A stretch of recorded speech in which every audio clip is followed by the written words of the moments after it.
এরপর প্রশ্ন হলো, আমি দীর্ঘ 5 বছর খুব মারাত্মকভাবে অসুস্থ হয়ে পড়ি, যার কারণে আমি রমজানের নামাজ এবং রোজা থেকে শুরু করে দান সাদাকা কিছুই করতে পারি নাই।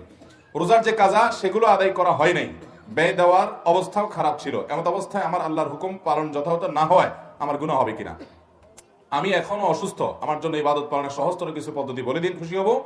আপনার সুস্থ কামনা করি। ভাইরা আমার, যে ব্যক্তি সুস্থ অবস্থায় কোনো আমল করে, ওই আল্লাহর বান্দা যদি অসুস্থ হওয়ার কারণে সে আমলটা করতে না পারে, নবী করিম সাল্লাল্লাহু আলাইহি ওয়াসাল্লাম বলেছেন ওই ব্যক্তিকে পেনশন দেয়া হবে। অর্থাৎ সুস্থ অবস্থায় যা যা আমল করত অসুস্থতার কারণে সে করতে পারছে না, এখন আল্লাহ তাআলা তাকে সুস্থ অবস্থায় করা আমলগুলোর সব সমপরিমাণ তাকে দান করে দিবেন বিনা কষ্টে। আল্লাহ তাআলা আহকামুল হাকিমিন, কারণ আল্লাহ জানেন বান্দা জীবিত সুস্থ থাকতে করছে, এখন অসুস্থ হতে পারে না, এজন্য আল্লাহ তাকে পুরোটা সওয়াব দিয়ে দেন।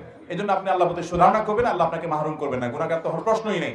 তবে ফরজ রোজা যেগুলো আপনার কাজা হয়েছে সেগুলোতে আপনি কখনো সুস্থ হন রোজা রেখে দিবেন, আর সুস্থ হওয়ার সম্ভাবনা আল্লাহ না করুক না থাকলে ফিদিয়া আদায় করে মিসকিনদেরকে খাদ্য দিবেন।